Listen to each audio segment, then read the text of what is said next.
Hello मेरे प्यारे दोस्तों, कैसे हो आप लोग। आज हम देखेंगे PRO ARO री एग्ज़ाम के लिए most important question test number 3। चलिए चलते हैं।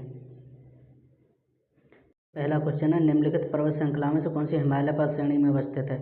तो दोस्तों इसका राइट आंसर है ऑप्शन ए, चोओ पर्वत श्रेणी, यानी कि ऑप्शन ए सही है इसका। दोस्तों इसका राइट आंसर है ऑप्शन ए, चोऊ और लोहत्सो हिमालय पर्वत श्रेणी में स्थित हैं। चोओ पर्वत दुनिया का सबसे ऊंचा पर्वत श्रेणी है, जिसकी समुद्र तल से ऊंचाई 8201 मीटर है। तिब्बती भाषा में चोओ का अर्थ होता है फिरोज देवी। दोस्तों तिब्बती भाषा में इसका अर्थ होता है आपका फिरोज देवी। तिब्बती लोहत्सो पर्वत माउंट एवरेस्ट, K2 व कंचनजंगा के बाद दुनिया का चौथा सबसे बड़ा पर्वत है। जबकि चोओ और लोहत्सो पर्वत श्रृंखला हिमालय पर्वत श्रेणी में स्थित है, जबकि अन्नामलाई पर्वत पश्चिमी घाट। दोस्तों ये अन्नामलाई पर्वत जो आपका पश्चिमी घाट में स्थित है, जबकि सिरुमलाई पर्वत श्रेणियाँ तमिलनाडु में स्थित हैं। चलिए चलते हैं अगले क्वेश्चन की तरफ। अगला क्वेश्चन है दोस्तों, मिलान क्रांति और मिलान करने के लिए दिया है। तो दोस्तों गोल्डन क्रांति किससे संबंधित है। दोस्तों इसका राइट आंसर होगा गोल्डन क्रांति संबंधित है बागवानी से। तो इसमें पहले का राइट आंसर है आपका दोस्तों गोल्डन क्रांति बागवानी, यानी पहले का दूसरा। ग्रे क्रांति का संबंध है दोस्तों उर्वरक उत्पादन से, दूसरे का तीसरा। और पीली क्रांति का संबंध है दोस्तों तिलहन उत्पादन से, यानी कि तीसरे का आपका पहला। और काली क्रांति का संबंध है दोस्तों आपका पेट्रोलियम उत्पादन से, यानी कि तीसरे का पहला, चौथे का पहला। तो दोस्तों इसका राइट आंसर होगा आपका पहले का चौथा गोल्डन।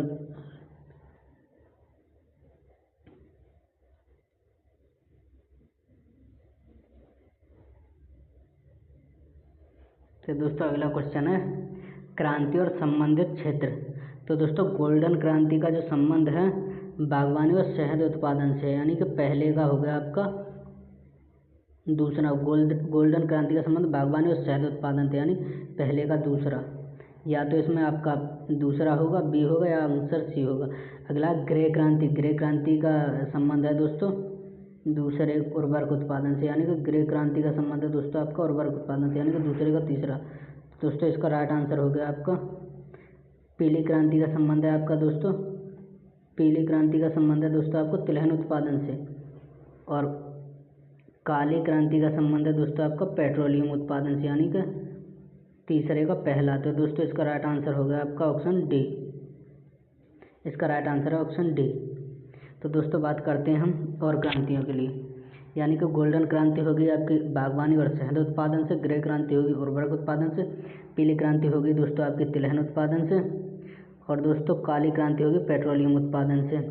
और दोस्तों अगली बात करते हैं हम नीली क्रांति आपकी। दोस्तों नीली क्रांति हो गई मछली उत्पादन से। और गोल क्रांति होगी दोस्तों आपकी आलू के उत्पादन से। और आपकी गुलाबी क्रांति हैगी दोस्तों, गुलाबी क्रांति होगी आपकी प्याज और झींगा मछली के उत्पादन से। और दोस्तों लाल क्रांति हो गई आपकी मांस और टमाटर के उत्पादन से। और जबकि दोस्तों श्वेत क्रांति हो गई आपकी दूध के उत्पादन से। और दोस्तों आपकी रजत क्रांति हो गई दोस्तों आपकी अंडा के उत्पादन से। तो दोस्तों चलते हैं अगले क्वेश्चन की तरफ।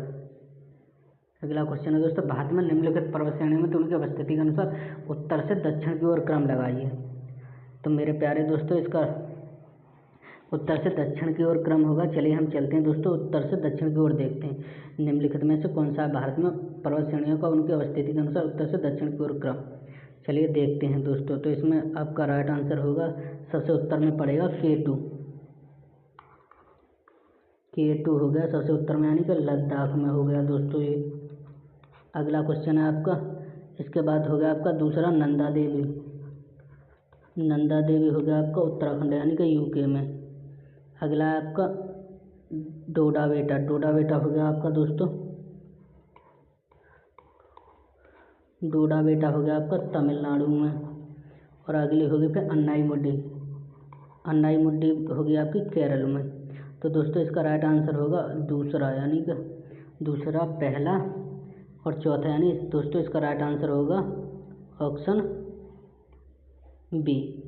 चलिए चलते हैं अगले क्वेश्चन की तरफ। निम्नलिखित चोटियों को हिमालय शिखर और राज्यों से मिलान कीजिए। तो दोस्तों जैसे कि हम देखते हैं K2, चलिए पहले का देखते हैं, क्वेश्चन नंबर पहले का देखते हैं आपका K2 श्रेणी है दोस्तों हमारी लद्दाख में, नंदा देवी है दोस्तों हमारी उत्तराखंड राज्य में, कंचनजंगा है दोस्तों हमारी सिक्किम राज्य में, और तारा पहाड़ है हमारा हिमाचल प्रदेश में। तो दोस्तों पहले का दूसरा और दूसरे का पहला हो गया, तो दोस्तों इसका राइट आंसर होगा ऑप्शन बी।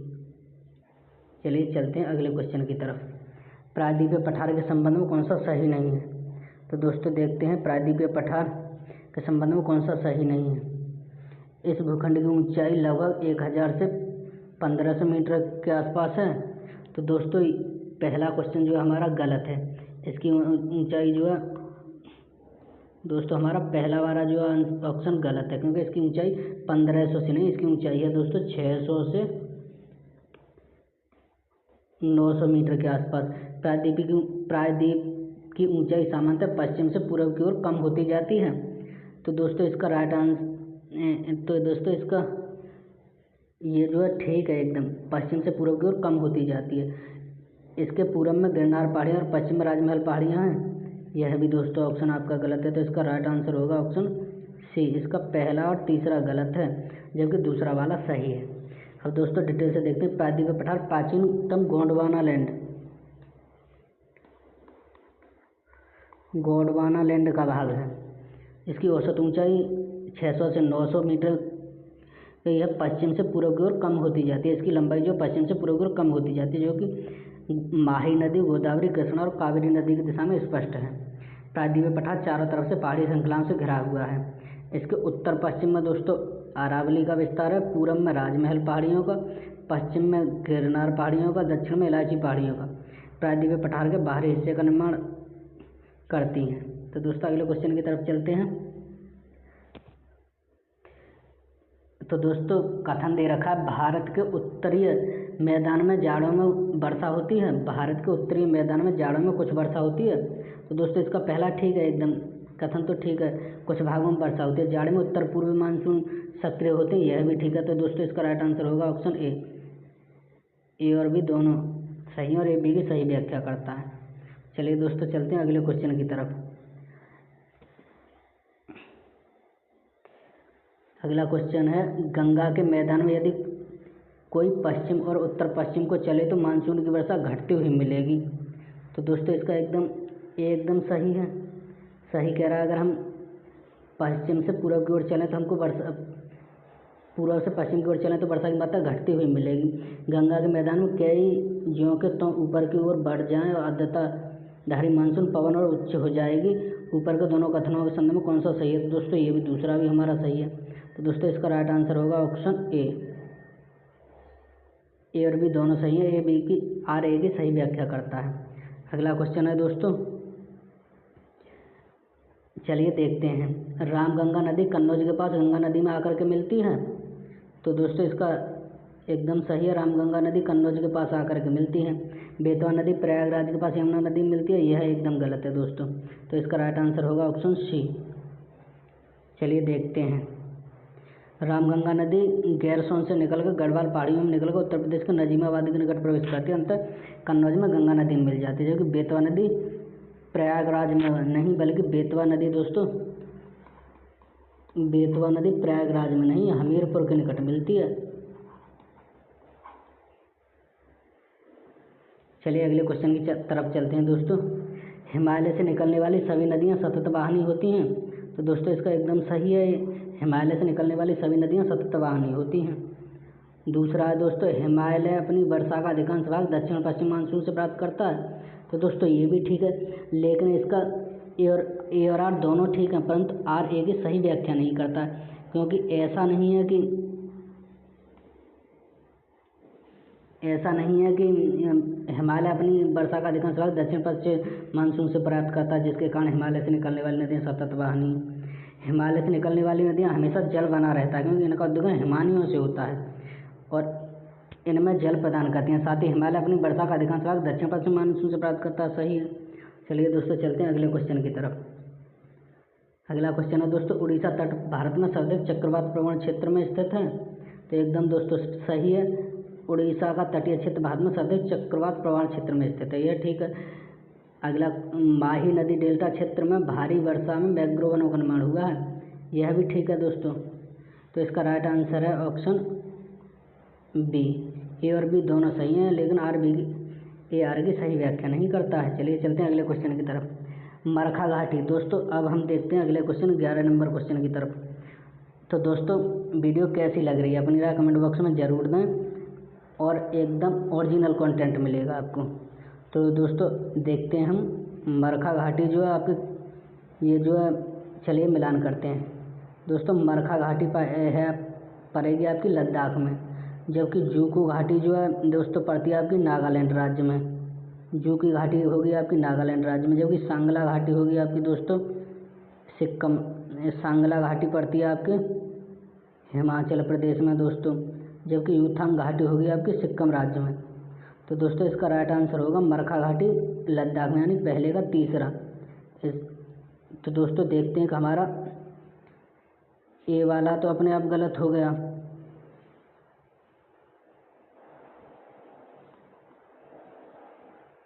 बी वाला भी दोस्तों गलत हो गया। अब इनमें देखते हैं, जू की घाटी पड़ती है हमारी नागालैंड में, तो इसका राइट आंसर होगा ऑप्शन डी। चलिए चलते हैं अगले क्वेश्चन की तरफ। दोस्तों झील और उनके प्रकार दिए हुए हैं, अब इनको मिलान करने के लिए बोला है। तो दोस्तों हम देखते हैं अष्टमुदी कयाल। दोस्तों ये जो अष्टमुदी कयाल है ऑप्शन ए, अष्टमुदी कयाल एक केरल राज्य में पाई जाती है और यह एक लैगून झील का उदाहरण है। अगला क्वेश्चन हिमालय सार।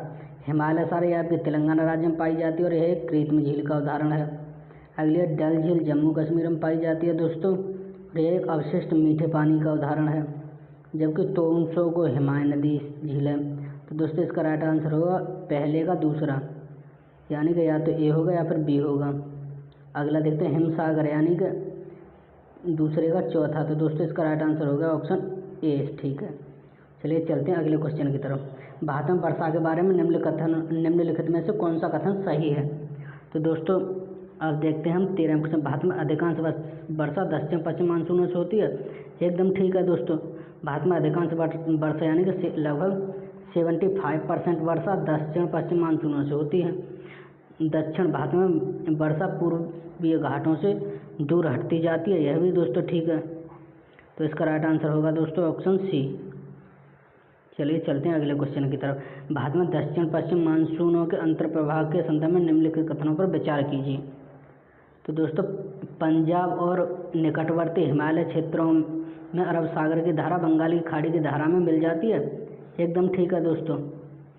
विराम अथवा शुष्क मौसम की अवध्यता दक्षिण पश्चिम मानसून की विशेषता नहीं है, गलत है। तो इसका राइट आंसर होगा दोस्तों ऑप्शन ए। चलिए अगला क्वेश्चन है उष्णकटिबंधीय आर्द्र पर्णपाती वन। तो दोस्तों उष्णकटिबंधीय आर्द्र पर्णपाती वन जो हमारे पाए जाते हैं, इसका राइट आंसर होगा उष्णकटिबंधीय पर्णपाती वन जो पाए जाते हैं आपके तराई क्षेत्रों में पाए जाते हैं। और उष्णकटिबंधीय शुष्क पर्णपाती वन जो पाए जाते हैं दोस्तों, ये पाए जाते हैं आपके मध्य गंगा के मैदान में, यानी कि तीसरा हो गया इसका। अगला अल्पाइन वन जो पाए जाते हैं दोस्तों, ये पाए जाते हैं आपके अरुणाचल प्रदेश में, यानी कि पहला हो गया। उष्णकटिबंधीय सदाबहार वन ये पाए जाते हैं आपके सह्याद्री में। तो दोस्तों इसका राइट आंसर हो गया चौथा, तीसरा, पहला। तो दोस्तों इसका राइट आंसर हो गया ऑप्शन ए, यानी कि उष्णकटिबंधीय आर्द्र पर्णपाती वन जो पाए जाते हैं आपके तराई क्षेत्र में, जबकि उष्णकटिबंधीय वन गंगा मैदान में, अल्पाइन अरुणाचल प्रदेश में, उष्णकटिबंधीय सदाबहार वन पाए जाते हैं आपके अरुणाचल प्रदेश में। चलिए अगले क्वेश्चन की तरफ चलते हैं। कथन और उसका कारण दिया हुआ है दोस्तों, देखते हैं। भारत में पश्चिमी तट की तुलना में पूर्वी तट में धान का उत्पादन अधिक होता है। तो दोस्तों एकदम सही है, भारत में पूर्वी तट की तुलना में पश्चिमी तट में धान का उत्पादन अधिक होता है। पश्चिमी तट की तुलना में, भारत के पूर्वी तट पर पश्चिमी तट की तुलना में अधिक वर्षा होती है, यह गलत है दोस्तों। पश्चिमी तट पर अधिक वर्षा होती है, जो कि पूर्वी तट पर कम होती है। तो इसका राइट आंसर होगा ऑप्शन सी। अगला क्वेश्चन है दोस्तों, फसल चक्र के संबंध में गहरी जड़ वाली फसलों के बाद उसी तरह की फसल उगानी चाहिए, एकदम गलत है। गहरी जड़ों के बाद उथली जड़ों वाली फसलें उगानी चाहिए। अगला, फलीदार फसलों के बाद बिना फलीदार वाली फसलें लेनी चाहिए, यह ठीक है। तो दोस्तों इसका राइट आंसर होगा ऑप्शन बी। अगला क्वेश्चन है, CRIDA कहाँ पर स्थित है? दोस्तों मिलान करने के लिए दिया हुआ है दोस्तों, इसमें चलो देखते हैं हम लोग। तो पहला सेंट्रल रिसर्च, दोस्तों इसे बोलते हैं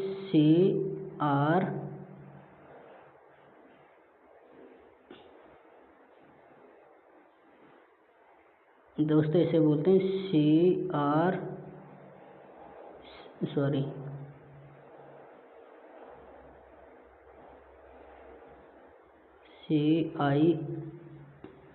CRIDA। तो इसका रूप होगा central research institute for drugs agriculture, Hyderabad में है दोस्तों। पहले का हो गया आपका बी।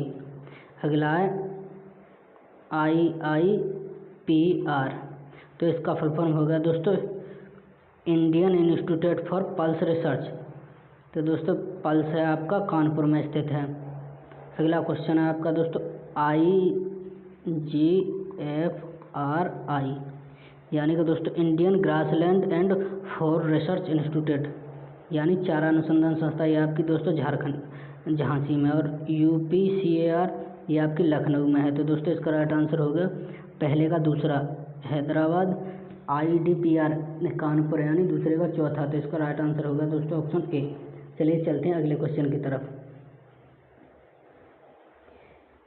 कॉलम फर्स्ट और सेकंड का मिलान करने के लिए पूछा है दोस्तों। इसमें दे रखा झूमिंग खेती कहाँ कैसे प्रचलित है। तो दोस्तों देखते हैं, झूमिंग खेती के नाम से जो हम जानते हैं, स्थानांतरित कृषि को हम झूमिंग कृषि के नाम से जानते हैं। यानी झूमिंग खेती जो हमारे नॉर्थ ईस्ट में यानी उत्तर पूर्वी राज्यों में प्रचलित, यानी पहले का तीसरा देखते हैं कहाँ दे रखा है। तो दोस्तों हमको पहले से मिल गया पहले का तीसरा, हमको स्मार्ट तरीके से सॉल्व करना है। और इसके बाद दे रखा खिल के नाम से जो जानते हैं हम आपका हिमालय पट्टी में, वरिंगा के नाम से जो जानते हैं दोस्तों हम उसे उड़ीसा के भागों में, जबकि वारेल के नाम से जो जानते हैं हम दक्षिणी पूर्वी राजस्थान में। चलिए चलते हैं अगले क्वेश्चन की तरफ। निम्नलिखित में से कौन से देश स्लोवाकिया के पड़ोसी देश हैं? तो दोस्तों इसका राइट आंसर होगा स्लोवाकिया से जो सीमा साझा करते हैं, सर्बिया की स्लोवाकिया के साथ सीमा लगी हुई है। आपका चेक गणराज्य की स्लोवाकिया के साथ लगी हुई है, ऑस्ट्रिया की लगी हुई है, जबकि हंगरी की नहीं लगी हुई है।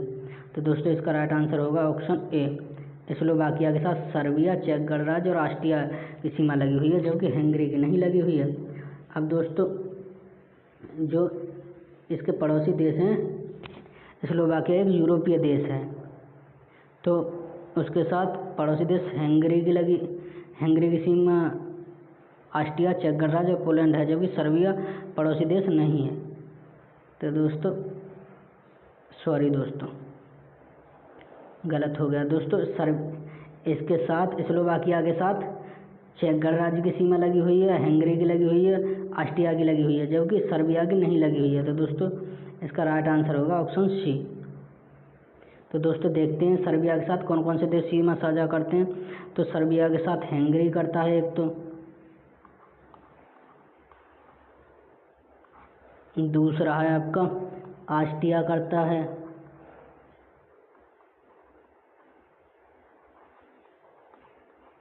तीसरा आपका चेक गणराज्य करता है, इसके बाद आपका पोलैंड करता है,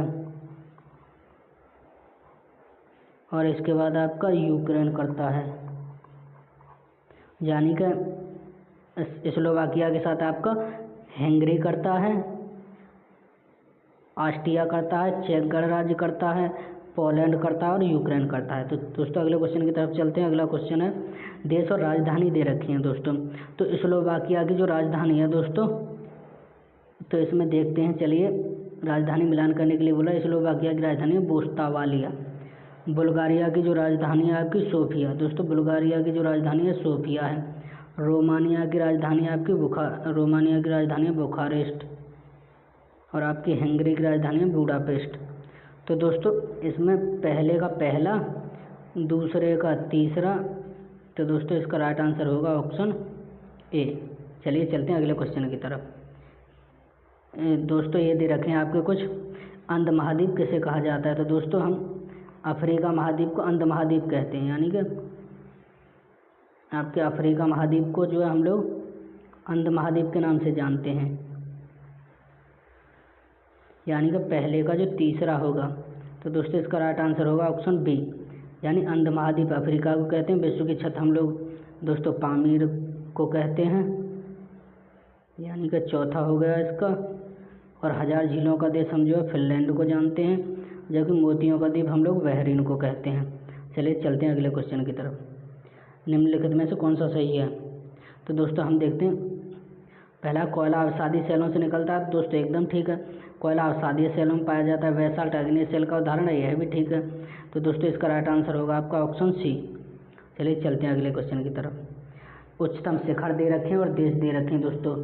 तो दोस्तों हम देखेंगे आपका माउंट लेगोन कहाँ पर है। तो दोस्तों इसका आंसर होगा आपका माउंट लेगोन, जो है आपका पहले का तीसरा होगा। माउंट लेगोन है आपके कनाडा में स्थित है। माउंट लेगोन की जो ऊंचाई है 5959 मीटर है। और अगला दूसरा है आपका माउंट मैकनले, जो दे रखा है आपका दोस्तों, ये होगा आपका यूएसए में अलास्का क्षेत्र में। और ये माउंट कॉस्को जो ऑस्ट्रेलिया में, यानी पहले का होगा दोस्तों तीसरा। तो इसका राइट आंसर होगा दोस्तों आपका ऑप्शन सी। चलिए चलते हैं अगले क्वेश्चन की तरफ। अगला क्वेश्चन है दोस्तों, परिप्रशांत मेखला सुनामी का अति संवेदनशील क्षेत्र है। तो दोस्तों इसका एकदम सही आंसर है कि परिप्रशांत मेखला, पहला एकदम सही है। परिप्रशांत मेखला सुनामी क्षेत्र का अति संवेदनशील क्षेत्र। यह मेखला विवर्तन की दृष्टि से अति सक्रिय क्षेत्र है, विश्व में प्रमुख भूकंप क्षेत्रों का स्रोत है। यह भी ठीक है दोस्तों। तो इसका राइट आंसर होगा ऑप्शन ए। तो दोस्तों अगले क्वेश्चन की तरफ चलते हैं। अगला क्वेश्चन है, विचार कीजिए उपयुक्त नदियों में से कौन सी स्थलरूप कैस्पियन सागर में आ बहती हैं। तो दोस्तों कैस्पियन सागर में कहने वाली नदी है आपकी, एक तो सिरदरिया नदी है और एक आपकी वोल्गा नदी, जो कैस्पियन सागर में गिरती है। तो इसका राइट आंसर होगा आपका ऑप्शन बी, दूसरा और तीसरा। तो दोस्तों अगला क्वेश्चन है, नदी और उनके किनारे सॉरी दोस्तों यह क्वेश्चन, इसका आंसर ये नहीं होगा, इसका राइट आंसर होगा ऑप्शन सी, तीसरा। वोल्गा नदी और आपकी यूराल नदी आपकी कैस्पियन सागर में गिरती हैं। अगला क्वेश्चन है दोस्तों, इस नदी और उनके किनारे में से प्रमुख नगर। स्प्री नदी के किनारे बर्लिन बसा हुआ है, यानी पहले का चौथा है दोस्तों। राइन नदी के किनारे है आपका वान, जर्मनी का वान राइन नदी के किनारे, यानी कि पहले का चौथा और दूसरे का पहला। तो दोस्तों इसका राइट आंसर होगा ऑप्शन बी। और सीन नदी के किनारे है आपका पेरिस, और एलव नदी के किनारे है हैम्बर्ग। अगला क्वेश्चन है दोस्तों,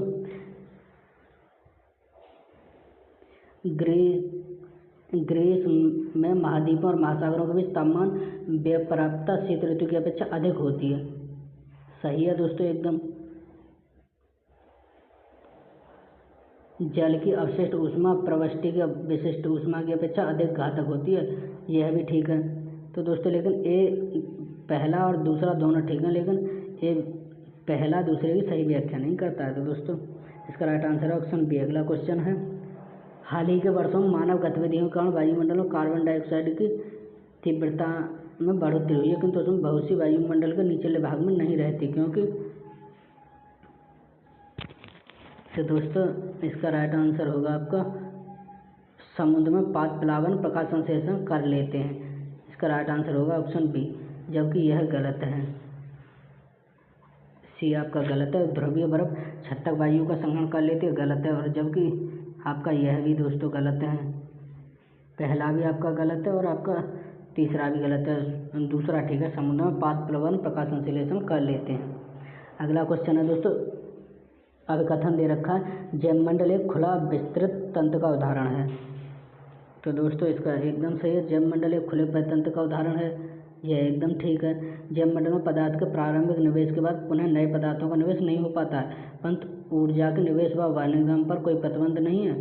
गलत है दोस्तों, तो इसका राइट आंसर होगा ऑप्शन सी। अगला क्वेश्चन है दोस्तों, ये आपके जैव मंडल दे रखे हैं, अवस्थिति दे रखी है, यानी सिमलीपाल जो रहा आपका दोस्तों उड़ीसा में रहा, आपका नंदा देवी जो रहा आपका उत्तराखंड में रहा, पंचमढ़ी रहा दोस्तों आपका मध्य प्रदेश में, और नारकेक रहा आपका मेघालय में। तो दोस्तों पहले का हो गया आपका चौथा, और दूसरे का हो गया आपका तीसरा, और तीसरे का हो गया आपका पहला, यानी कि इसका राइट आंसर होगा ऑप्शन बी। अगला क्वेश्चन है दोस्तों, सूची दे रखी है पहली और दूसरी, यानी कि पाद कौन से स्तर पर होते हैं। तो दोस्तों हमारे यहाँ जो पाद जो काम करते हैं यह उत्पादक का कार्य करते हैं। दोस्तों पादप जो है उत्पादक का काम करते हैं, जबकि दूसरा है आपका पशु परजीवी जो है ये आपका प्राथमिक उपभोक्ता का काम करते हैं। पाद परजीवी द्वितीय उपभोक्ता का काम करते हैं, जबकि परजीवी जो प्राथमिक उपभोक्ता और फंगी जो आपका अपघटन का काम करती है, यानी कि पाद उत्पादक का काम करते हैं। चौथा हो गया दोस्तों, इसका राइट आंसर होगा ऑप्शन ए, यानी कि पाद काम करते हैं उत्पादक का, एकदम सही है। पशु परजीवी द्वितीय उपभोक्ता का और पाद परजीवी प्रथम उपभोक्ता का, और फंगी जो है आपका अपघटक का कार्य करते हैं। अगला क्वेश्चन है दोस्तों, जाड़े की ऋतु में दिल्ली में वायु प्रदूषण का उच्च स्तर रहता है। दोस्तों एकदम ठीक है, जाड़े के मौसम में दिल्ली में वायु प्रदूषण का उच्च औसत रहता है, एकदम सही है। जबकि मोटर गाड़ियों की दहन प्रक्रिया से जाड़े में बढ़ जाती है, ऐसा कोई बात नहीं है कि जाड़े में बढ़ जाती है। तो दोस्तों इसका राइट आंसर होगा ऑप्शन सी। अगला क्वेश्चन है दोस्तों, निम्नलिखित कथनों पर विचार कीजिए। कौन सा? कृषि मृदा पर्यावरण में नाइट्रोजन के ऑक्साइड निर्मुक्त करती है, एकदम सही है। मवेशी पर्यावरण में अमोनिया निर्मुक्त करते हैं, यह भी दोस्तों ठीक है। कुक्कुट उद्योग पर्यावरण में अभिक्रिया में नाइट्रोजन युक्त निर्मित करते हैं, यह भी ठीक है। तो दोस्तों इसका राइट आंसर होगा आपका ऑप्शन डी। चलिए अगला क्वेश्चन है दोस्तों, निम्नलिखित में से कौन सा एक सही है? बायोस्फीयर रिजर्व की बात करते हैं दोस्तों। बायोस्फीयर रिजर्व AWS ने दिया था, सही है दोस्तों। बायोस्फीयर रिजर्व जो है AWS ने दिया था, जबकि इकोसिस्टम AG टांसले ने दिया था, यानी कि इकोसिस्टम AG टांसले ने दिया था। इकोलॉजी शब्द जो दिया था दोस्तों, ये दिया था आपका अर्नेस्ट हैक्ले ने, अर्नेस्ट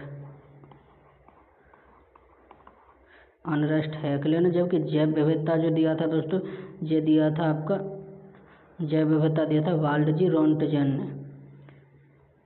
तो दोस्तों इसका राइट आंसर होगा आपका ऑप्शन ए। चलिए चलते हैं अगले क्वेश्चन की तरफ।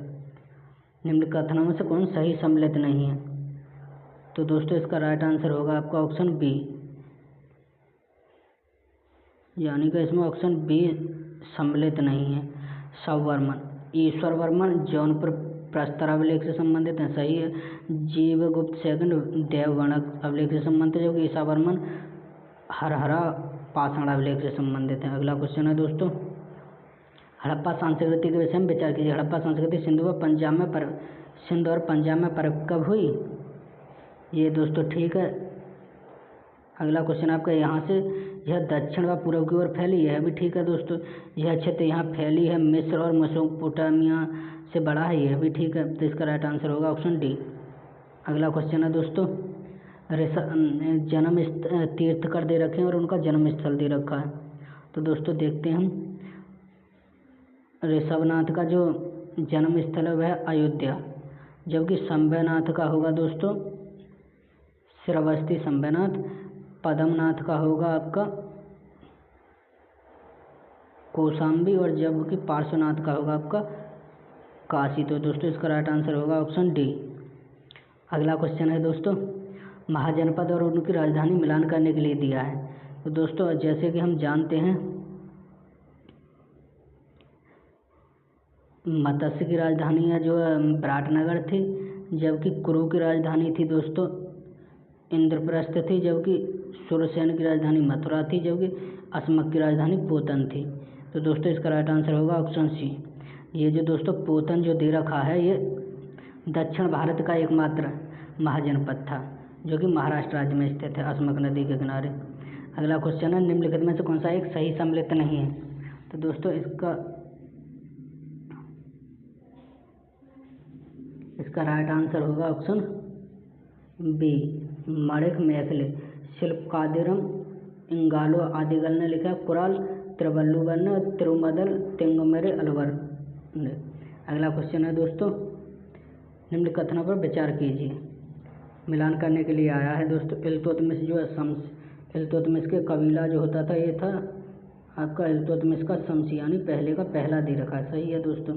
तो इसका राइट आंसर होगा ऑप्शन ए। बलबल का जो होता था कि इलवरी होता था, जबकि जालालुद्दीन याकूब का जो होता था आपका ये होता था हबसी, और मंगू का होता था मंगोल। अगला क्वेश्चन है दोस्तों, पुर्तगाली लेखक नूनेज के अनुसार विजयनगर साम्राज्य की महिला निम्नलिखित के क्षेत्र में निपुण थी? तो दोस्तों इसमें कुश्ती में निपुण थी, यह ठीक है। ज्योतिषशास्त्र में निपुण थी, यह भी ठीक है। लेखा शास्त्र में, यह भी ठीक है। भविष्यवाणी, यह भी ठीक है। तो दोस्तों इसका राइट आंसर होगा ऑप्शन डी। अगला क्वेश्चन है दोस्तों, 43 नंबर क्वेश्चन है दोस्तों आपका, निम्नलिखित में से कौन सही सम्मिलित नहीं है? तो दोस्तों इसका राइट आंसर होगा ऑप्शन सी, रस खान। रस सक्रिय नहीं है, रस खान जो है आपकी रस सक्रिय नहीं है, यही गलत होगा। जबकि दोस्तों ध्रुवदास भगत नामावली सही है, नवादास भक्तरल ठीक है, उस्मान चित्रावली ठीक है, जबकि केशवदास जो है रसप्रिया के हैं। अगला क्वेश्चन है दोस्तों, निम्नलिखित कथनों का परीक्षण कीजिए। शाह आलम द्वितीय ने साम्राज्य के प्रारंभिक वर्षों में अपनी राजधानी से दूर व्यतीत किए? तो दोस्तों एकदम ठीक है। उत्तर पश्चिम सीमांत में विदेशी आक्रमण का भय लगा रहता था, यह भी ठीक है। तो दोस्तों इसका राइट आंसर होगा ऑप्शन बी। अगला क्वेश्चन है, शाह शुजा ने ईस्ट इंडिया कंपनी को 4.5% के सामान शुल्क से 30 लाख रुपए की वार्षिक भुगतान के बदले मुक्त कर दिया?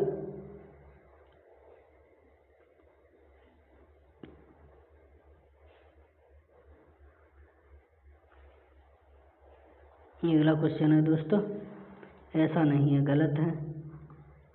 मुर्शद कुली खान जफर खान ने अपनी कंपनी के दस्तक को आंतरिक व्यापार के लिए प्रयोग में न लाने की व्यवस्था की है, ठीक है दोस्तों। ईस्ट इंडिया कंपनी के सेवकों ने भारतीय व्यापारियों के साथ सीमा शुल्क से बचने हेतु दस्तक बिक्री कर दी, यह भी ठीक है। तो इसका राइट आंसर होगा ऑप्शन बी, दूसरा और तीसरा। अगला क्वेश्चन होगा दोस्तों, अवध के प्रशासन में निम्नलिखित रिपोर्टों में पढ़ा नीचे दिए कथनों का रिपोर्टों को पढ़ा नीचे दिए गए कथनों का उत्तर दीजिए।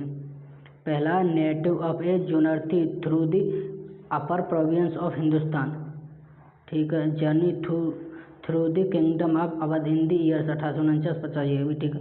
आउटरम रिपोर्ट, ये भी ठीक है। तो इसका राइट आंसर होगा दोस्तों, कालानुक्रम के हिसाब से एकदम सही है। तो इसका राइट आंसर होगा ऑप्शन ए। अगला क्वेश्चन है, निम्नलिखित में से कौन सा सही नहीं है? वेस्टार्ट बक्सर के युद्ध, वेस्टार्ट एकदम सही है। लॉर्ड हेस्टिंग अंगल नेपाल युद्ध, यह भी ठीक है। लॉर्ड वेलेजरी चतुर्थ अंगल मैसूर युद्ध, दोस्तों यह भी ठीक है। अगला है आपका तृतीय अंगल मराठा युद्ध कॉर्नवालिस, ये आपका गलत है, क्योंकि तृतीय अंगल मराठा युद्ध में कॉर्नवालिस नहीं था, यहाँ पे था दोस्तों आपका वॉरेन हेस्टिंग्स, यहाँ था आपका हेस्टिंग्स। तो इसका राइट आंसर होगा दोस्तों ऑप्शन डी। अगला क्वेश्चन है आपका, भारतीय शस्त्र अधिनियम कब लाया गया था? तो दोस्तों देखते हैं, आपका भारतीय शस्त्र अधिनियम जो लाया गया था आपका 1878 में लाया गया था, यानी कि पहले का हो गया दूसरा। और जबकि शाही पद अधिनियम जो लाया गया था दोस्तों दूसरे का हो गया 1876, यानी दूसरे का पहला और पहले का दूसरा। तो इसका राइट आंसर है ऑप्शन डी। और सर्वोच्च न्यायालय अधिनियम लाया गया था आपका 1861 में, जबकि विवाह विच्छेद अधिनियम जो लाया गया था 1869 में।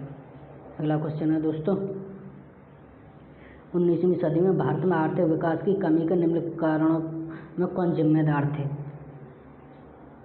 ऑप्शन ए, आधिकारिक तौर पर ब्रिटिश सरकार हस्तक्षेप की नीति के वचन थी, किंतु वास्तव में यह एक विभेदात्मक हस्तक्षेप नीति थी। एकदम सी का, यूरोपीय उद्यमियों के संबंध में बैंक और एजेंसी घरों के लिए साथ थे, जबकि भारतीयों ने स्वजन परिवार जाति के लोगों पर निर्भर रहना पड़ता था, यह भी ठीक है।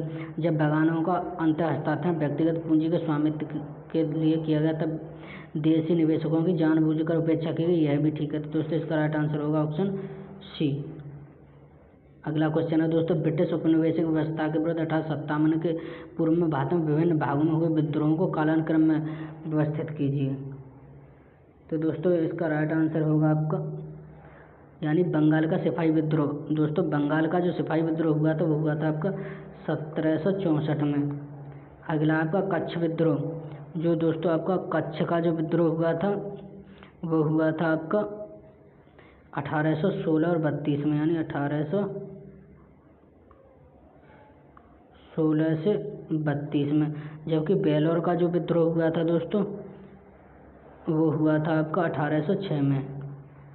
अगला है दोस्तों संथाल विद्रोह, जो हुआ था आपका ये हुआ था 1855 और आपका 1856 में। अगला आपका कोल विद्रोह जो हुआ था दोस्तों, कोल विद्रोह जो हुआ था आपका ये हुआ था आपका बक्सर युद्ध के बारे में। कोल विद्रोह के जो बारे में जो हुआ था ये हुआ था आपका 1831 और आपका 32 में। तो दोस्तों इसका राइट आंसर होगा आपका ऑप्शन ए। अगला क्वेश्चन है, निम्नलिखित में से कौन सा सही नहीं है? नाना साहेब कानपुर एकदम सही है दोस्तों। रानी लक्ष्मीबाई झांसी यह भी ठीक है। टट्टा टोपे मध्य भारत यह भी ठीक है। जबकि कुंवर सिंह उत्तर प्रदेश से नहीं थे, जबकि कुंवर सिंह बिहार देख रहे थे दोस्तों।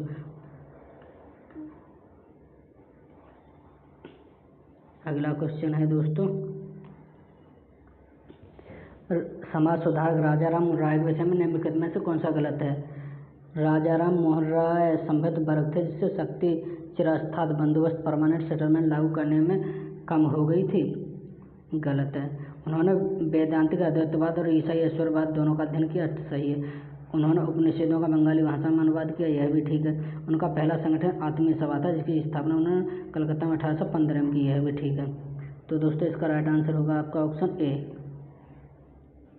अगला क्वेश्चन है दोस्तों, आर्य समाज आंदोलन ने हिंदुओं में आत्मविश्वास और आत्मनिर्भरता प्रदान की।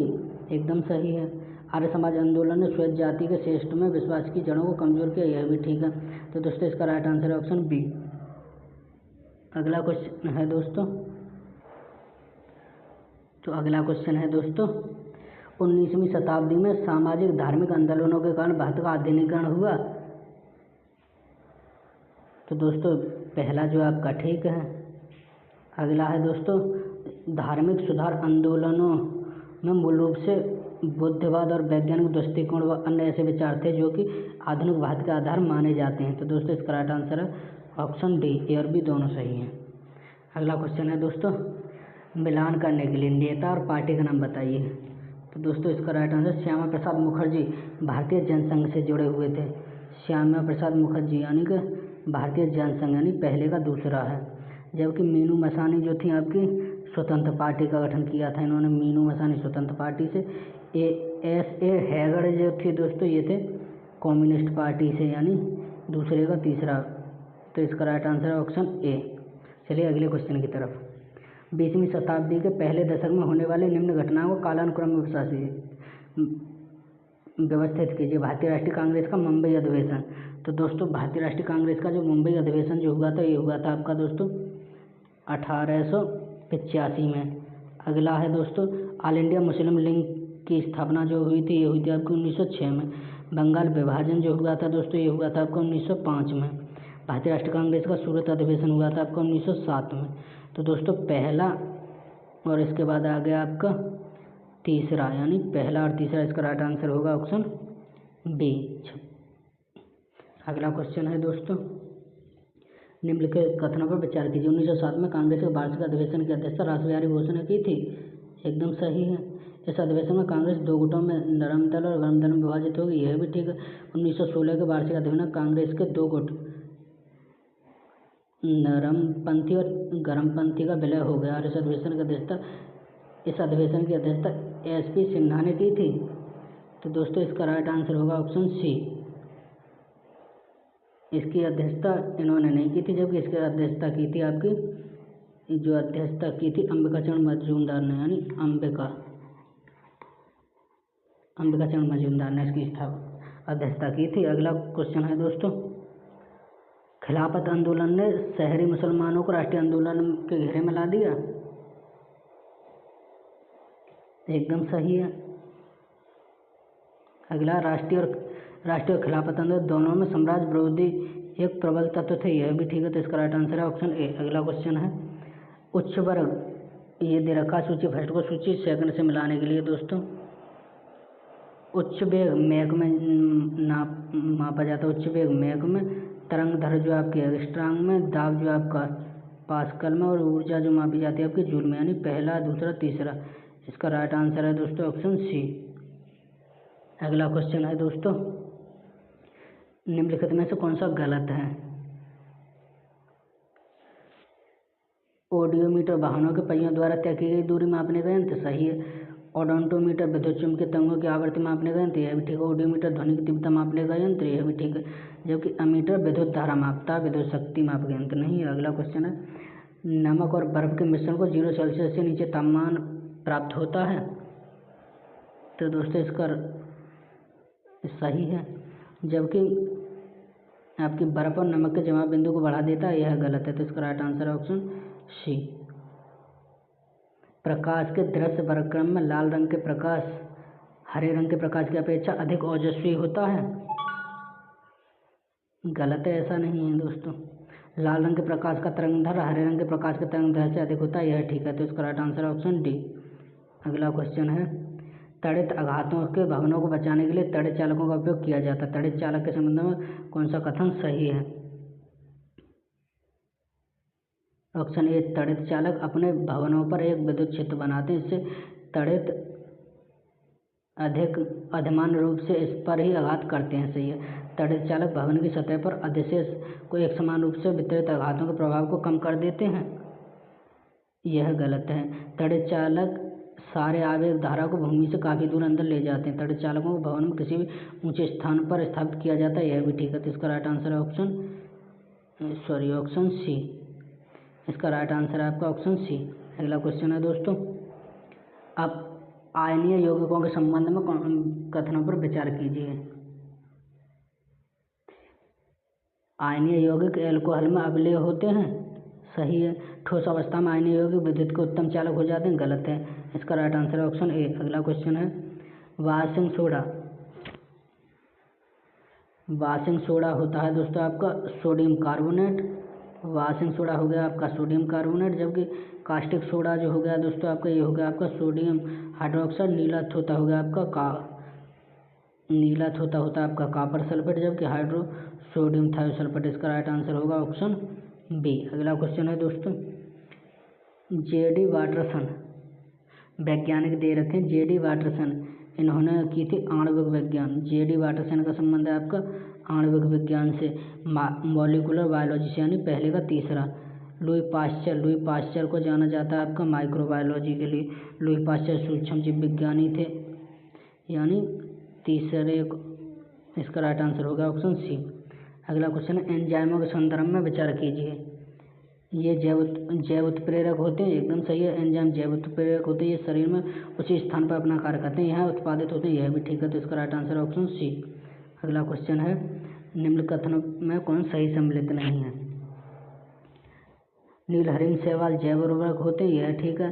क्रायोसोपो का माहू नियंत्रण होते हैं, यह भी ठीक है। बायो 902 सरसों का न्यूक्लियोन होता है, यह भी ठीक है।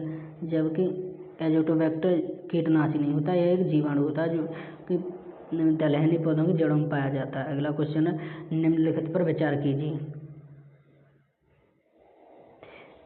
एंटीवायरोस में एक तंतुओं डीएनए संजीव जीनोम होता है, जबकि रेस्टोवायरस में द्विसंजीव डीएनए होता है, गलत है। कभी कभी सामान्य जुकाम एंटीबायोटिक्स के कारण होता है, जबकि एड्स रेस्टोवायरस के कारण होता है, दूसरा ठीक है। तो इसका राइट आंसर होगा दोस्तों ऑप्शन बी। अगला क्वेश्चन है मानव शरीर सेलुलोज के पाचन में अक्षम होता है, तो सही है एकदम। अगला है आपका मानव शरीर में स्टार्च अपघटक एंजाइम डायस्टोज विद्यमान रहता है, यह भी ठीक है। तो इसका राइट आंसर होगा दोस्तों ऑप्शन बी। अगला क्वेश्चन है निम्नलिखित में से कौन सा सही है, सही कूट को चुनिए। उलभ में तरल होता है दोस्तों, ये ठीक है एकदम, उलभ में तरल होता है। प्राध्वनि क्रमविच्छेद किसी भी भ्रूण के लिंग का संसूचन करती हैं, सही है। इसका राइट आंसर होगा ऑप्शन सी। अगला क्वेश्चन है दोस्तों, अधिकांश विटामिन मानव शरीर में संश्लेषित किए जाते हैं। तो दोस्तों पहला, अधिकांश विटामिन मानव शरीर में संश्लेषित कर लिए जाते हैं, सही है। मानव अंग केवल अनिवार्य सूक्ष्म पोषक तत्व को ही संश्लेषित करते हैं, गलत है। तो इसका राइट आंसर होगा आपका ऑप्शन सी। अगला क्वेश्चन है दोस्तों, विटामिन B6 जो पाया जाता है आपका, निम्नलिखित में से कौन सा सही सम्मिलित नहीं है। विटामिन B6 धान का चोकर, सही है। विटामिन ए गेहूं अंकुरित के अल्फा, जबकि विटामिन डी पाया जाता है यकृत में। इसका राइट आंसर होगा ऑप्शन बी, कार्डियक तेल में विटामिन डी पाया जाता है। 2011 की जनगणना के अनुसार भारत में निम्नलिखित केंद्र शासित प्रदेशों में न्यूनतम लिंग अनुपात किस में है। तो दोस्तों इसका राइट आंसर होगा ऑप्शन बी, दमन और दीव में। अगला क्वेश्चन, 2011 की जनगणना के अनुसार सर्वाधिक साक्षरता दर वाले निम्नलिखित जिलों को अवरोही क्रम में लगाइए। उत्तर प्रदेश के जिले हैं दोस्तों, तो इसका राइट आंसर होगा आपका ऑप्शन बी, गौतम बुद्ध नगर, कानपुर नगर, औरैया और इटावा। अगला क्वेश्चन है दोस्तों, भारत में नगरीकरण के संबंध में विचार कीजिए। 2011 की जनगणना के अनुसार देश की कुल नगरीय जनसंख्या का 60% अधिक प्रथम श्रेणी के नगरों में निवास करती है, एकदम सही है। अगला क्वेश्चन है, 2011 में देश में 10 लाख से अधिक जनसंख्या वाले कुल 53 संकुल नगर है, एकदम सही है। तो इसका राइट आंसर ऑप्शन सी। अगला क्वेश्चन है, नीचे दिए गए कूटों का मिलान कीजिए जनसंख्या के अवरोही क्रम में।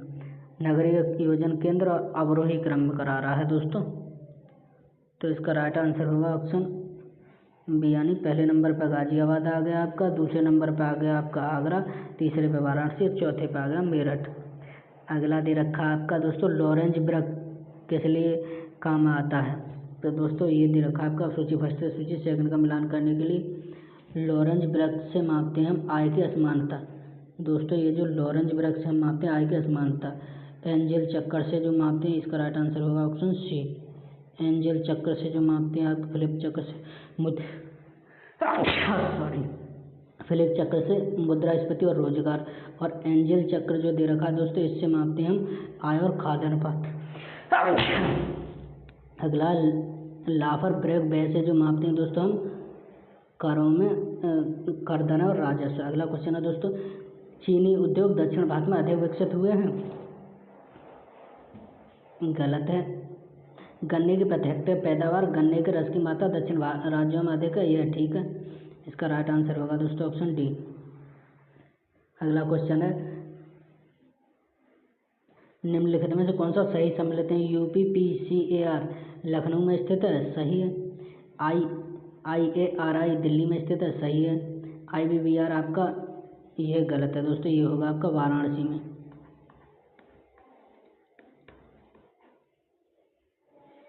जबकि NDRI ये आपका कर्नाल हरियाणा में, तो इसका राइट आंसर होगा दोस्तों ऑप्शन बी। अगला क्वेश्चन है, निम्नलिखित में कौन सा सही सम्मिलित नहीं है। तो दोस्तों इसका राइट आंसर होगा आपका तेल शोधन कारखाना मथुरा में, एकदम सही है दोस्तों। अगला आपका उर्वरक संयंत्र आंवला में है, लखनऊ में नहीं है, यह गलत है। जबकि कालीन उद्योग भदोही में, एल्युमिनियम उद्योग सोनभद्र में, सही है। तो इसका राइट आंसर होगा ऑप्शन बी। अगला क्वेश्चन है, भारत में मौद्रिक नीति के संदर्भ में विचार कीजिए। उच्च रेपो दर का तात्पर्य है कि बैंकिंग प्रणाली में कम मात्रा में साख प्रभावित हो रही है, एकदम सही है। वर्तमान समय में मुद्रास्फीति को नियंत्रित करने के लिए RBI ने रेपो रेट व रिवर्स रेपो रेट का भरोसा किया है, सही है। इसका राइट आंसर है आपका ऑप्शन सी। अगला क्वेश्चन है, RBI द्वारा घोषित कोषों की सीमांत लागत पर आधारित दर marginal cost of fund versus lending rate का उद्देश्य क्या है। ये दिशा निर्देश उधारों के ब्याज दर निर्धारित करने और बैंकों द्वारा अपनाई गई विधि को पारदर्शिता बढ़ाने में मदद करता है, सही है। ये दिशा निर्देश बैंक शाखा की उपलब्धता ऐसी ब्याज दरों पर सुनिश्चित करने में मदद करता है जो ऋण लेने वाले बैंक दोनों को न्याय संगत बनाता है, यह भी ठीक है। तो इसका राइट आंसर है आपका ऑप्शन सी। अगला क्वेश्चन होगा दोस्तों, निम्नलिखित कथनों पर विचार कीजिए। इन बैंकों में की स्थापना का अवरोही क्रम में, यानी कि दोस्तों क्षेत्रीय ग्रामीण बैंक की जो स्थापना हुई है ये है आपकी दोस्तों 1975 में हुई है। जबकि अग्रणीय बैंक योजना जो आई है आपकी अग्रणी बैंक योजना ये 1969 में आई थी, और जबकि आपकी नाबार्ड जो 1982 में आई थी, और इसके बाद भारतीय स्टेट बैंक आई थी आपकी 1955 में। तो दोस्तों इसका राइट आंसर होगा आपका पहले पे SBI यानी चौथा, और दूसरे पे हो गया आपका अग्रणी बैंक योजना दूसरा, चौथा दूसरा यहाँ भी दे रखा है। इसका राइट आंसर होगा दोस्तों ऑप्शन बी। अगला क्वेश्चन है दोस्तों, राजकोषीय घाटा बजटीय घाटे से बड़ा होता है। एकदम सही है दोस्तों, राजकोषीय घाटा हमेशा बजटीय घाटे से बड़ा होता है। राजकोषीय घाटे का अर्थ है कि सरकार द्वारा भारतीय रिजर्व बैंक से उधार लेकर और सरकार के अन्य देयताओं को लेकर अपने खर्च को पूरा करना। सही है, इसका राइट आंसर होगा ऑप्शन ए। अगला क्वेश्चन है, निम्नलिखित वैधानिक प्रावधानों के आधार पर कालानुक्रम में व्यवस्थित कीजिए। 86 में आपका एकाधिकार एवं प्रबंधन व्यापार विदेशी विनिमय अधिनियम कब आया था दोस्तों? विदेशी विनिमय नियामक अधिनियम आया था 1973 में। एकाधिकार प्रबंध व्यापार अधिनियम आया था 1969 में दोस्तों। प्रतिस्पर्धा अधिनियम आया था आपका 2002 में, जबकि ये आपका विदेशी प्रबंधन अधिनियम जो आया था ये आया था आपका 1999 में, से बोलते हैं फेमा। तो इसका राइट आंसर होगा दोस्तों दूसरा पहला, यानी दूसरा पहला इसका राइट आंसर है ऑप्शन ए। अगला क्वेश्चन है दोस्तों, शहरी गरीबी की जड़ें ग्रामीण क्षेत्रों में होती हैं। एकदम सही है, और ग्रामीण क्षेत्रों में शिक्षा का स्तर निम्न होता है, यह भी ठीक है। तो इसका राइट आंसर है ऑप्शन ए। अगला क्वेश्चन है, कौशल भारत अभियान के संदर्भ में कौन सा सही है? कौशल भारत अभियान की शुरुआत प्रधानमंत्री ने 2 जुलाई 2015 में की थी। सही है, इस अभियान का मुख्य उद्देश्य भारत में युवाओं को सूचना तकनीकी प्रशिक्षण करना। यह गलत है, तो इसका राइट आंसर होगा ऑप्शन ए। संवैधानिक सरकार वह है जो राज्य की सत्ता के हित में व्यक्ति की स्वतंत्रता पर प्रभावी प्रतिबंध लगाती है। यह गलत है दोस्तों, जो व्यक्ति की स्वतंत्रता के हितों में राज्य की सत्ता पर प्रभावकारी प्रतिबंध लगाती है। इसका राइट आंसर है ऑप्शन बी। अगला क्वेश्चन होगा दोस्तों आपका, भारत एक संघात्मक राज्य है जिसमें एकात्मकता से सशक्त तत्व हैं। सही है यह आपका। अगला, भारत एक संसदीय लोकतंत्र है, यह भी ठीक है। इसका राइट आंसर होगा ऑप्शन बी। अगला है दोस्तों, भारत एक लोकतांत्रिक देश है। सही है। भारत का अपना एक संविधान है, यह भी ठीक है दोस्तों। इसका राइट आंसर होगा ऑप्शन बी। अगला है दोस्तों, भारत का उपराष्ट्रपति भारत के संविधान के प्रति निष्ठा रखता है, यानी पहले का होगा दोस्तों आपका तीसरा। और सर्वोच्च न्यायालय के न्यायाधीश संविधान और विधि के प्रति निष्ठा रखते हैं, और संसद के सदस्य रखते हैं दोस्तों कर्तव्यों के प्रति निष्ठा। संघ के मंत्री रखते हैं गोपनीय सूचना। इसका राइट आंसर होगा दोस्तों ऑप्शन सी। अगला क्वेश्चन है, अनुच्छेद 15(4) अनुच्छेद 16(4) का संबंध किससे है? तो दोस्तों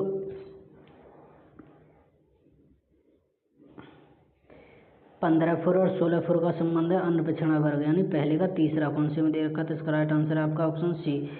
और 15(6) और 15(16) का आपका आर्थिक EWS चौथा हो गया, तीसरा हो गया। और आपका अनुच्छेद 243D में जो दे रखा पंचायती राज संस्था में दूसरा हो गया। 330 में हो गया आपका पहला। भारतीय संविधान के अनुच्छेद 1 में भारत को संघीय राष्ट्र के स्थान पर राज्यों का संघ कहा गया है। एकदम ठीक है। भारतीय संघ इकाइयों के रूप में समझौते का परिणाम नहीं है, इसमें घटक कई इकाइयों संघ से अलग होने की स्वतंत्रता नहीं है। इसका राइट आंसर है आप दोस्तों ऑप्शन ए। अगला क्वेश्चन है, सहकारी सोसाइटी बनाना भारत में एक मूल अधिकार है। एकदम सही है दोस्तों। सहकारी सोसाइटी सूचना के अधिकार अधिनियम 2005 की परिधि में नहीं आती है, यह भी ठीक है। इसका राइट आंसर है ऑप्शन सी। दोस्तों 2011 में इसे 97 में संविधान संशोधन द्वारा 9 भाग जोड़ करके इसे मूल अधिकार बना दिया गया था। निम्नलिखित में से कौन सा सही सम्मिलित नहीं है? 39A सामान्य न्याय और निःशुल्क वित्त सहायता, एकदम सी ठीक है। अनुच्छेद 40 ग्राम पंचायतों का गठन, ठीक है। अनुच्छेद 44 सामान्य नागरिक सहायता, सही है। न्यायपालिका से कार्यपालिका पृथक्करण अनुच्छेद 51 में दे रखा है। अब दोस्तों ये दे रखा है राष्ट्रपति और उनकी पदावधि। फरुखुद्दीन अली अहमद जो रहे थे दोस्तों, ये रहे थे आपके 74 से 77 तक, यानी पहले का दूसरा किसमें दे रखा एन नीलम संजीव रेड्डी 69 से 74 तक, यानी दूसरे का पहला और पहले का दूसरा यहाँ भी दे रखा होगा दोस्तों 97 का, यानी हाँ सॉरी दूसरे का जो दे रखा है आपका तीसरा 77 से 82, जाकिर हुसैन और बीबी गिरीज आ गया आपके 69 से 67 से 69 तक। तो इसका राइट आंसर है दोस्तों ऑप्शन सी। अगला क्वेश्चन है दोस्तों, संघीय कार्यपालिका का मुखिया भारत का राष्ट्रपति होता है? एकदम सही है, राष्ट्रपति की शक्ति की कोई सीमा नहीं है, यह गलत है, इसका राइट आंसर है ऑप्शन सी। अगला क्वेश्चन है दोस्तों, भारतीय वन सेवा का अस्तित्व 1963 में राज्यसभा की संस्तुति का परिणाम है? गलत है, राज्यसभा अपने उपस्थित व मत देने वाले सदस्यों को 2/3 बहुमत से एक या अधिक अखिल भारतीय सेवाओं का सर्जन कर सकती है, यह ठीक है, तो इसका राइट आंसर है दोस्तों ऑप्शन डी। अगला, निम्नलिखित भारत में केंद्रीय वित्त मंत्री रहे थे, तो दोस्तों इनमें से कौन कौन भारतीय केंद्रीय वित्त मंत्री भी रहे हैं? तो दोस्तों इसका राइट आंसर होगा बीपी सिंह भी रहे हैं, आर वेंकट रमाणी भी रहे, वाई चौहान भी रहे, प्रणब मुखर्जी भी रहे, इसका राइट आंसर होगा दोस्तों ऑप्शन डी। निम्नलिखित में से कौन सही, विचार कीजिए कौन सा सही है। कोई व्यक्ति जब तक उसने 30 वर्ष की आयु पूरी ना की हो राज्यपाल के रूप में नियुक्त के पात्र नहीं होगा? गलत है, 35 वर्ष दे रखी है, 30 वर्ष नहीं दे रखी है। एक ही व्यक्ति 3 राज्यों के राज्यपाल के रूप में नियुक्त किया जा सकता है, यह ठीक है दोस्तों। ये आपका जो आया था 7वां संविधान संशोधन के तहत 1956 में लाया गया था, इसका राइट आंसर होगा ऑप्शन बी। अगला है दोस्तों, नदी दे रखी है और शहर दे रखे हैं मिलान करने के लिए। गंगा नदी के किनारे दोस्तों इसका राइट आंसर होगा ऑप्शन बी बिट्ठूर, गंगा नदी के किनारे बिट्ठूर है, जबकि राप्ती नदी के किनारे आपका गोरखपुर है। गोमती नदी के दूसरे का चौथा, पहले का दूसरा दूसरे का चौथा, इसका राइट आंसर होगा ऑप्शन बी, जबकि गोमती नदी के किनारे जौनपुर है और जबकि सई नदी के किनारे प्रतापगढ़ है। अगला क्वेश्चन है दोस्तों, सुर सरोवर रामसर स्थल निम्नलिखित में कहाँ स्थित है? यह उत्तर प्रदेश के लखीमपुर खीरी जिले में स्थित है? गलत है, यह एक मानव निर्मित जलाशय है, यह ठीक है। सुर सरोवर दोस्तों लखीमपुर खीरी में नहीं है, यह आपका आगरा में स्थित है। अगला क्वेश्चन है दोस्तों, ये देखें उत्पादक और जिले, जिलों को जीआई टैग दी गई है खाद्य प्रसंस्करण मंत्रालय के आधार पर, जो जिले हैं उनके हिसाब से मिलान करना है। तो दोस्तों लहसुन की बात करते हैं हम, लहसुन होता है मैनपुरी में उत्पादन, पहले का दूसरा, यानी कि इसका राइट आंसर होगा ऑप्शन बी। जबकि प्याज का उत्पादन होता है गाजीपुर में और मिर्च का उत्पादन होता है आपका देवरिया में और जबकि हल्दी का उत्पादन होता है आपका ललितपुर में। अगला क्वेश्चन है, निम्नलिखित उद्योग और जिले दे रखें, कौन सा सही सम्मिलित नहीं है? मुरादाबाद पीतल के काम के लिए एकदम सही है, प्रतापगढ़ कालीन के लिए, प्रतापगढ़ नहीं है दोस्तों, भदोई कालीन के लिए जाना जाता है, भदोई जो कालीन के लिए जाना जाता है, प्रतापगढ़ नहीं है। इसका बरेली फर्नीचर के लिए, सहारनपुर कागज़ के लिए, ये सही है, इसका राइट आंसर है ऑप्शन बी। अगला क्वेश्चन है दोस्तों, उद्योग दे रखे हैं और स्थान दे रखे हैं, यानी कि सीमेंट उद्योग आपका चुरगो में होता है, यानी पहले का तीसरा यहाँ भी दे रखा है दोस्तों, इसका राइट आंसर होगा ऑप्शन बी। जबकि कागज़ का सामान जो होता है दोस्तों सहारनपुर में, इलेक्ट्रॉनिक सामान मिलेगा आपका कानपुर में और फर्नीचर का सामान रायबरेली में। अगला क्वेश्चन है, पीतल का सामान दोस्तों, पीतल का सामान मुरादाबाद में, पहले का तीसरा यहाँ दे रखा है, इसका राइट आंसर ऑप्शन बी। जबकि माचिस का काम जो होता है दोस्तों बरेली में, खेल का सामान के लिए मेरठ प्रसिद्ध है, नक्काशी के लिए सहारनपुर प्रसिद्ध है। बमरौली, अब ये दे रखे हैं दोस्तों नगर और हवाई अड्डे मिलान करने के लिए। तो दोस्तों बमरौली जो हवाई अड्डा है आपका, बमरौली हवाई अड्डा इलाहाबाद में स्थित है, यानी पहले का चौथा।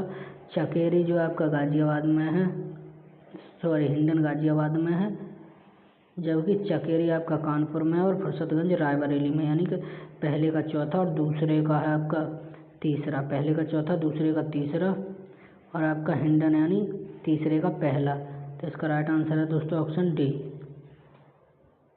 अगला क्वेश्चन है दोस्तों, लोकगीत और गायन के अवसर दे रखें। जैती जो गाया जाता है दोस्तों ये मौसमी संगीत है, यानी पहले का चौथा यहाँ भी दे रखा है, इसका राइट आंसर है ऑप्शन ए। और कजरी जो गाया जाता है ये विवाह व मौसमी संगीत। रसिया जो गाए जाते हैं ये हैं आपके ब्रज क्षेत्र में, जबकि सोहर जो गाते हैं संस्कार गीत हैं। कनक भवन, अब दोस्तों ये आए हैं आपके मिलान करने के लिए। 10वां क्वेश्चन है कनक भवन जो है आपका दोस्तों, कनक भवन दे रखा है आपका अयोध्या में। कामतागिरी पर्वत जो है आपका ये है आपका चित्रकूट में। कालिंजर दुर्ग है आपका बादाम, और जबकि देवा शरीफ है आपका बाराबंकी में। तो पहले का चौथा इसका राइट आंसर है ऑप्शन बी। अगला क्वेश्चन है, तो दोस्तों आज इतना ही रहने देते हैं। और दोस्तों वीडियो कैसी लगी अपने कमेंट बॉक्स